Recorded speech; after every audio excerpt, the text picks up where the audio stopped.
I know that you're afraid. You're afraid of us.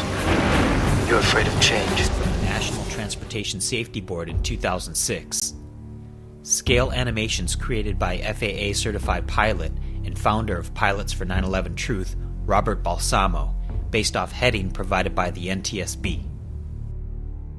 The NTSB says it flew south of Columbia Pike, just south of the communications antenna on the Virginia Department of Transportation's property, south of the former Citgo gas station, and directly over the Route 27 overpass bridge to hit the light poles and enter the building entirely on the bottom floor. Take special note of the location of the bridge and the depicted trajectory of the plane.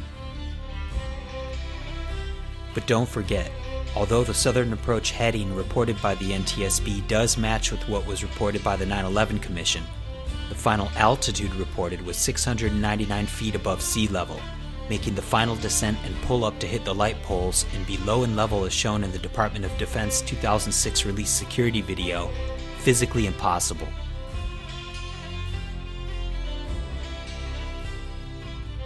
Number 3. The physical damage, starting with the down light poles as depicted by defense contractor Integrated Consultants and officially endorsed on the State Department website usinfo.state.gov. The plane has to fly directly over the bridge in this exact trajectory in order to hit the light poles. Light pole 1 on the south edge of the bridge allegedly speared the windshield of Lloyd England's taxicab.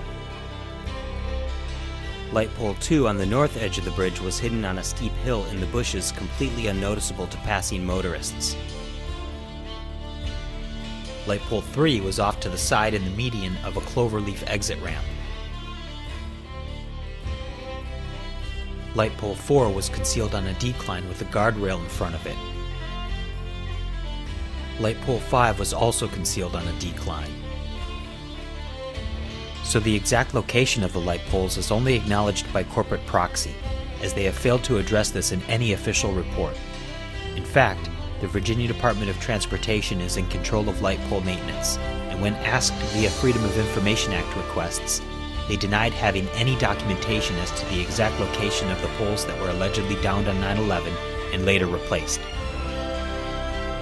The reason the exact location of the downed light poles and taxicab is so important is because it establishes the required location and trajectory of the plane down to the foot. Even a minor deviation in approach would have left one or some of the light poles untouched and resulted in a different damage pattern. Despite a clear effort by the officials to not report on the light poles and keep the specific details ambiguous, their exact location has been independently established by the photographic evidence, as just demonstrated by defense contractor Integrated Consultants, further demonstrated by this image taken before the attacks in May of 2000, showing pole numbers 1 and 2 intact on either side of the bridge. In this image from 9/11, both poles are downed. These 2 poles on the bridge in particular are the most important of the 5 because they were the furthest south, making it physically impossible for them to be downed by any type of aircraft at all approaching from the north side of the gas station, as reported by all the known witnesses in this critical area. Number 4. The officially commissioned Building Performance Report by the American Society of Civil Engineers.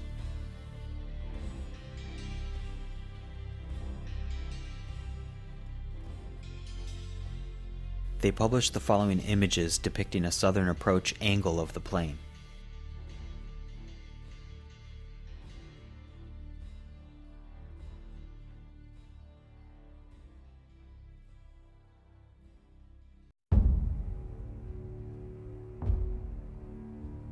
But the true purpose of this report was to document the damage to the building. They covered each and every damaged column and depicted the overall damage as being directional, exclusively requiring the depicted southern approach angle of the plane as referenced in all official data and reports and published in these images. Note the definitive trajectory of the damage to the building depicted.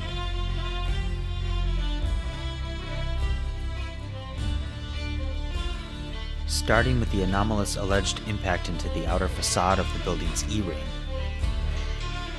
ending with the curious, almost perfectly round alleged exit hole in the C-ring,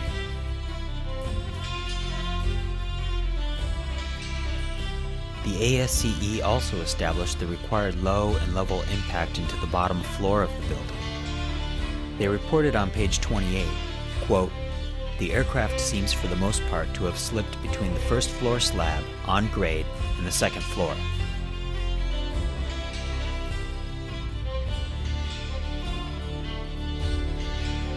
Note how they depict more than half of the left engine burrowing into the foundation that photographic evidence shows was left undamaged.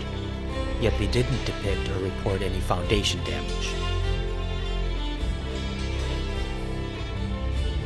The required low and level first floor impact was also depicted in a project published by Purdue University.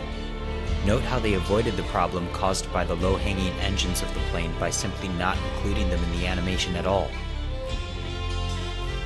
The plane absolutely has to be south of the Navy Annex, south of the gas station, and directly over the Route 27 overpass bridge to hit the light poles and cause the low and level directional damage to the building is documented and reported.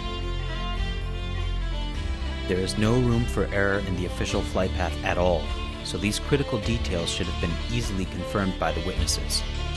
But as you're about to see for yourself, they independently and unanimously reported the opposite, proving the plane could not have caused the physical damage.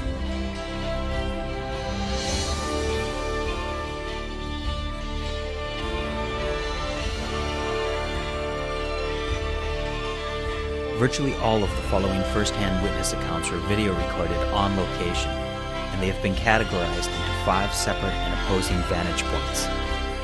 Many of these same witnesses were officially recorded by the Center for Military History or the Library of Congress only weeks after the event, placing the plane in the same location.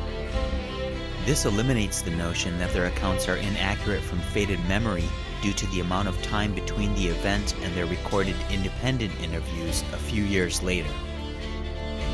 The independent interviews in this presentation have been edited for conciseness, but the complete interviews, as well as the transcripts and recordings of all referenced official interviews, are available to view for free at citizeninvestigationteam.com. Vantage point number 1, from the south side of the Navy Annex.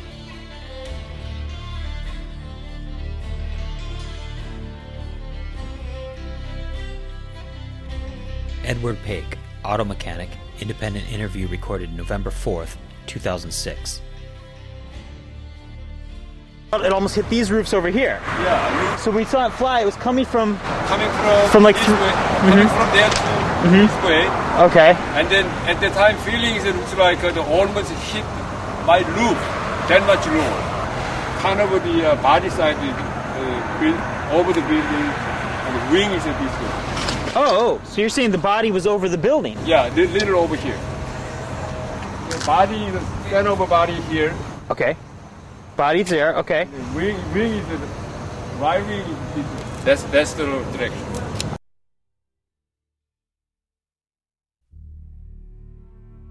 All of Ed's illustrations have the entire plane crossing to the north side of Columbia Pike, headed directly over the Navy Annex.